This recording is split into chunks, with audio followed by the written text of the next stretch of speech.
അസ്സലാമു അലൈക്കും വറഹ്മത്തുള്ളാഹി തആല വബറകാതുഹു. ചില ആളുകൾ പറയുന്നത് കേൾക്കാം, അവൻ എന്തൊക്കെ ചെയ്തു കൊടുത്താലും ഒരു നന്ദിയില്ല എന്നത്. അങ്ങനെ നന്ദി കെട്ടവരായിട്ട് നമ്മൾ മാറാൻ പാടില്ല. മറ്റുള്ളവർ എന്തെങ്കിലും ചെറിയൊരു സഹായമാണ് നമുക്ക് ചെയ്തതെങ്കിലും ആ ഒരു നന്ദി നമ്മുടെ മനസ്സിൽ എപ്പോഴും വേണം. അവനെ സഹായിക്കേണ്ട സമയത്ത് നാം സഹായിക്കണം. നായകൾ കണ്ടിട്ടില്ലേ, എന്തെങ്കിലും ചെറിയൊരു ഭക്ഷണം കൊടുത്താൽ തന്നെ അത് നമ്മളെ കാണുമ്പോൾ തന്നെ വാലാട്ടും. അതിൻ്റെ സ്നേഹപ്രകടനം അത് കാണിക്കാറുണ്ട്.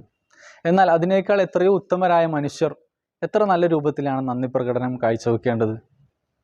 മുത്തുനബി സല്ലല്ലാഹു അലൈഹി വസല്ലം തങ്ങൾ പറഞ്ഞിട്ടില്ല നമ്മളോട്, അള്ളാഹുവിന് എന്തെങ്കിലും നിഅമത്ത് നമുക്ക് ചെയ്തു കഴിഞ്ഞാൽ ശുക്റിൻ്റെ സുജൂദ് ചെയ്യുക, നന്ദി എന്നോണം ശുക്റിൻ്റെ സുജൂദ് ചെയ്യാൻ പഠിപ്പിച്ചിട്ടുണ്ട്.